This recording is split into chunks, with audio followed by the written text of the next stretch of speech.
life. Confusion is a sign of intelligence. Basically confuse कौन लोग होते हैं? जो इंटेलिजेंट होता है. इंटेलिजेंट इन द सेंस कि वो एक सिचुएशन की दोनों साइड को देख रहा होता है, वही कंफ्यूज हो सकता है ना. So confusion is a sign of intelligence because from confusion comes clarity. Problem क्या है, अगर हम कंफ्यूजन को नेगेटिव समझने लग जाएंगे तो होगा क्या, जैसे ही हम एक कंफ्यूज स्टेट ऑफ माइंड में जाएंगे तो बजाय हम खुश होने के हम और परेशान हो जाएंगे. हम चाहेंगे कंफ्यूजन ना हो, फिर हम उल्टे सीधे डिसीजंस लेने लग जाएंगे. तो व्हेनेवर यू आर कंफ्यूज्ड तो उसको एक तो पॉजिटिवली लो. अच्छा है कंफ्यूजन है, अच्छा है कि समझ नहीं आ रहा है कि मैं क्या करूं. दैट मीन्स कि आप दिमाग लगा रहे हो. दैट मीन्स आप सोच समझ करके डिसीजन ले रहे हो, बिना सोचे नहीं ले रहे हो. जो बेवकूफ लोग होते हैं वो कभी भी कंफ्यूज नहीं होते. जैसे आप कभी किसी टेररिस्ट को कंफ्यूज नहीं देखोगे, उसको बिल्कुल क्लियर है कि उसको क्या करना है, क्यों करना है, वो किसके लिए कर रहा है, उसको सब कुछ पता है. There is no confusion, there is no doubt in his mind whatsoever.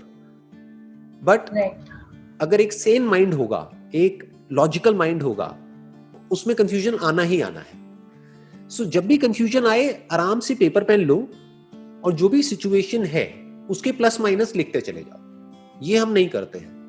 हम क्या करते हैं, माइंड में ही उलझे रह जाते हैं. अपने अंदर ही हम कुछ बोलते रहेंगे तो वो और कंफ्यूजन बढ़ता चला जाता है. वो बुरा है. कंफ्यूजन बुरा नहीं है, क्योंकि कंफ्यूजन हमारा दोस्त है. वो हमारे माइंड के लिए एक तरीके की एक्सरसाइज है. जैसे बॉडी के लिए एक्सरसाइज होती है ना, तो माइंड के लिए क्या एक्सरसाइज है? यही तो है कि दो ऑप्शंस आ गए हैं आपके सामने, दो रास्ते आ गए, अब चुनो दोनों में से क्या करोगे क्या नहीं. दोनों के अपने प्लस माइनस है. दोनों में यू कांट बी 100% श्योर, तभी कंफ्यूजन हो रहा है. यू आर नॉट श्योर कि ये करूं या ये करूं, इसमें ये हो सकता है, इसमें वो हो सकता है. तो पेपर पेन लो, आराम से बैठ करके लिखो, एक एक चीज को बारीकी से देखो कि इसके प्रोज एंड कॉन्स क्या हैं. जो मेरे 2 डिसीजंस हैं या 3 डिसीजंस हैं, उसमें से किसमें जो नेगेटिव जो आउटकम है उसके आने के चांसेस कम से कम है और पॉजिटिव आउटकम आने के चांसेस बहुत ज्यादा है. या बेटर स्टिल, अगर आपकी लाइफ की कोई सेंट्रल विजन है जो बहुत सारे लोगों की लाइफ में नहीं होती है, कोई कोर है आपके पास में, तो बहुत आसान हो जाता है कंफ्यूजन से बाहर आना. मैं आपको एग्जांपल दे देता हूं. जैसे अगर आपका माइंड क्लियर है कि this is what I want from my life, this is why I am alive, तो आप उससे कनेक्ट करके देखो उन 2 डिसीजंस को कि वो जो आपकी लॉन्ग टर्म विजन है कि आने वाले 10 साल बाद, 20 साल बाद, जैसे भी आप अपनी लाइफ को देखते हो, उससे क्या कनेक्ट हो रहा है. अगर उससे कनेक्ट नहीं हो रहा है और शॉर्ट टर्म में आपको प्रॉफिट भी हो रहा है तो छोड़ दो, क्योंकि वो आपको आउट ऑफ ट्रैक ले जा रहा है, वो आपको भटका रहा है.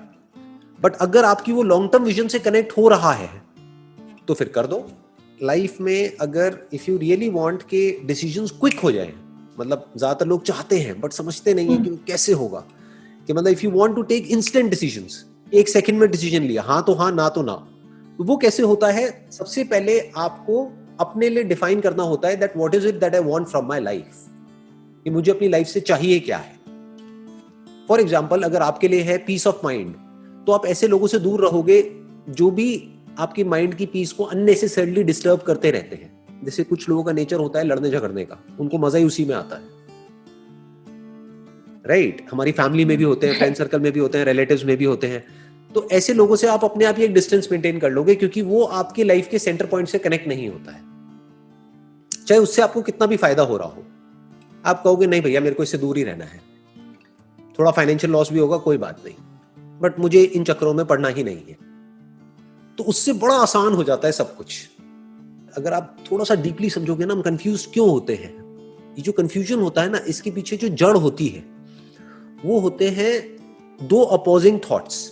एक तरफ से ग्रीड चल रही होती है, एक तरफ से फियर चल रहा होता है.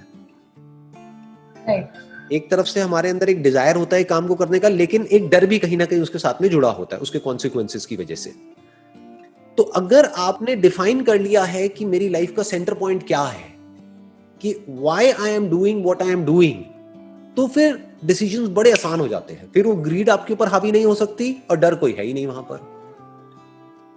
For example, if somebody comes to me, जैसे अगर मैं आपको अपना एग्जाम्पल दूं, हो सकता है आप उससे अपने आप को रिलेट करके देखोगे.